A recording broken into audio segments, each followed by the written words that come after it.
I stand here today honored and excited to embark on my 5th year as Speaker of the House of Representatives. I cannot help but remember taking this oath of office for the first time. It was January 2021, and we were not here in this beautiful chamber. We were across the street at the Veterans Auditorium because we were in the height of a COVID pandemic. This body learned a lot as we legislated through these difficult years.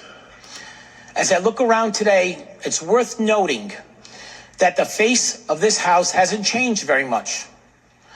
I first took the helm. Many of the same members are still in their seats today.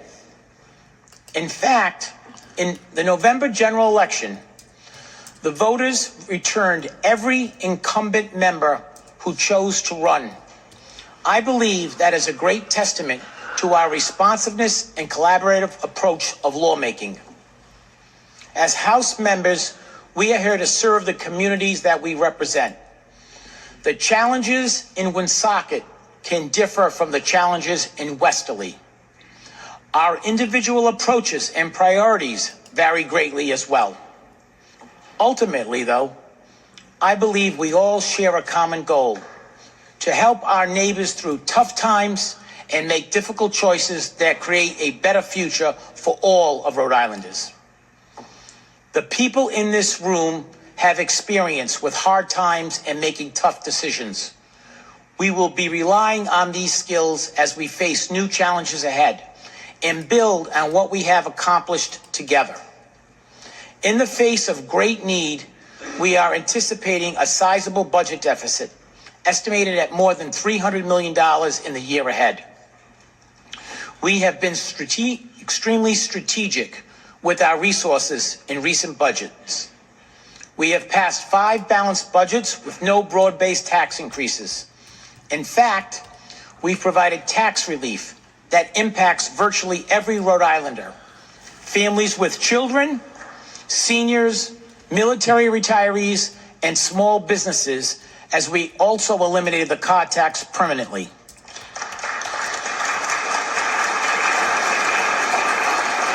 Along with the projected budget shortfall, there is immense pressure on some of our most critical systems.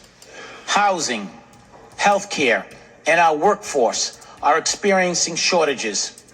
We have been laser focused on these areas over the last 4 years, and we have already made substantial investments in critical policy initiatives to improve them.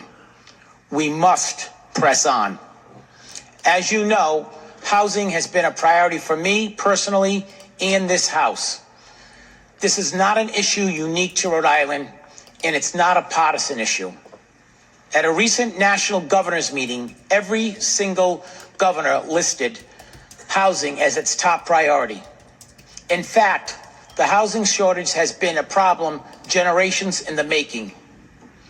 As our nation mourns the loss of former President Jimmy Carter, we honor his legacy. One of President Carter's cherished beliefs is that housing is a human right. He worked to create more housing opportunities for people across the world during his presidency and for the rest of his life. President Carter's passion for housing led he and his wife, Rosalind, to become closely involved with Habitat for Humanity, and they brought global attention to the need for decent, affordable housing. Rhode Island's crisis affects every community. Ask anyone you know trying to find a house or an apartment. The market is very challenging for both renters and buyers. Both housing prices and rents exceed what is affordable for households earning the median income in our state. In fact, the price of a home in Rhode Island has nearly doubled in the last 5 years. There is not a single municipality where a family with a household income under $100,000 can afford to buy a home. We have passed multiple comprehensive packages of affordable housing legislation, almost 50 new laws, as well as the state's first ever permanent funding stream for housing development and the largest ever state bond, $120 million for housing. We have also invested about 1/3 of our state's state fiscal recovery funds, $332 million in affordable housing initiatives. I appreciate that our colleagues on all sides of the aisle, Democrats, Republicans, and our independent, understand the urgency of the housing crisis. A focal point of this session will be ensuring that these significant investments in housing are executed in a way that delivers maximum benefit in the least amount of time. We will also be closely watching progress made by our housing department, which has yet to become the driver of consistent housing policy.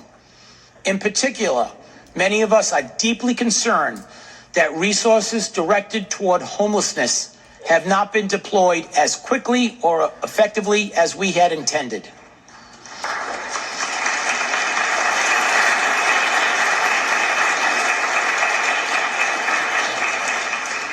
The Housing Department's new secretary recently appeared before our Housing Affordability Commission, and I'm hopeful she will make the needed adjustments to achieve the department's mission. Another area of focus and concern across the country is health care. To help address our health care challenges here in Rhode Island, the state budget included funding to support many health care programs and initiatives, including more than $160 million for rate increases for home and community-based behavioral health care and children's services. As the son of a doctor, I realize we need to build on this foundation to help address critical shortages in the healthcare system, particularly the looming shortfall of primary care physicians. We will continue to work on creative ways to ensure that access to quality medical care is protected for every Rhode Islander.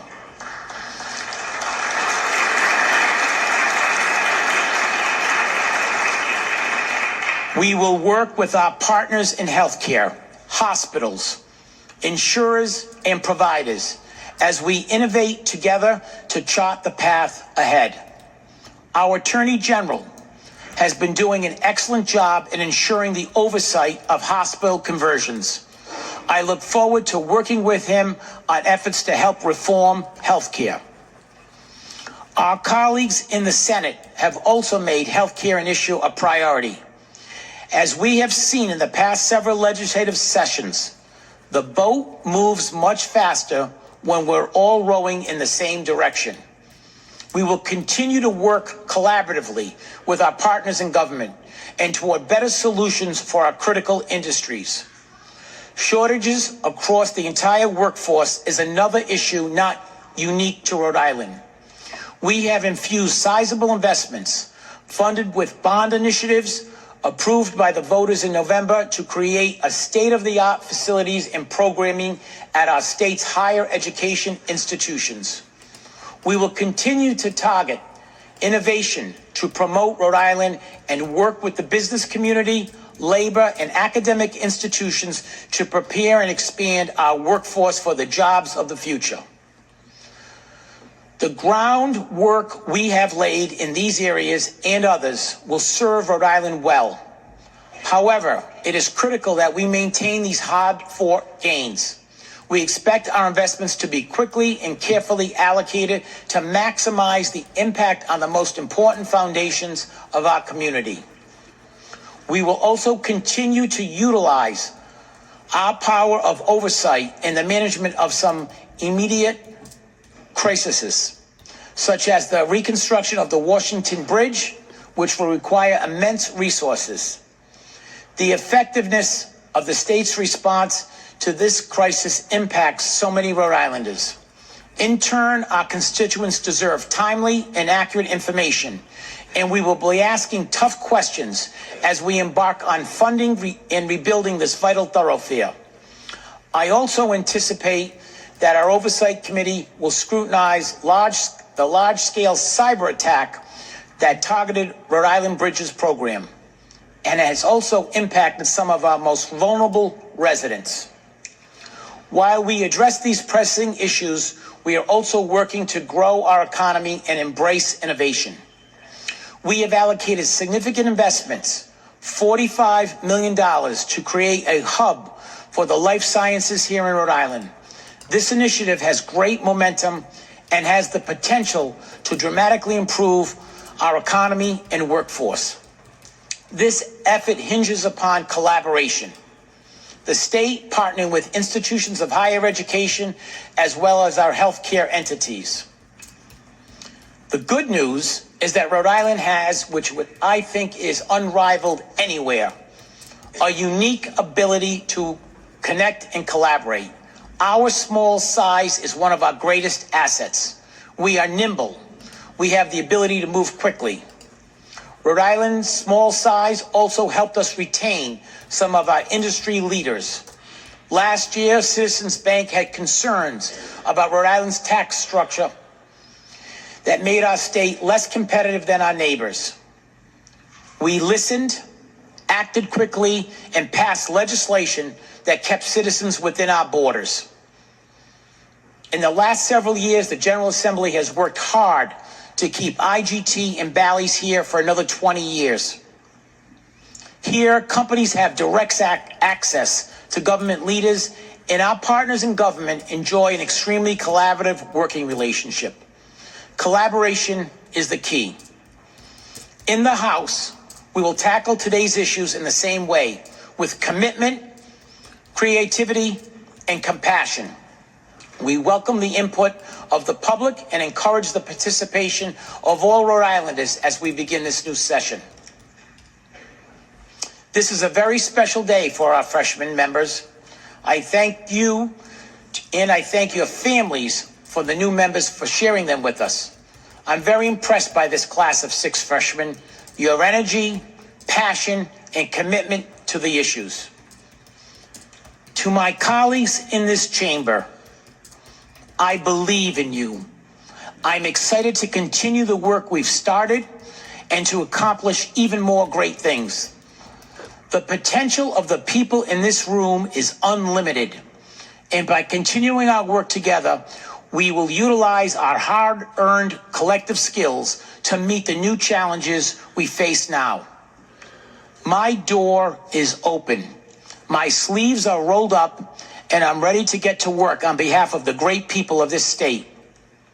Thank you, and God bless you all.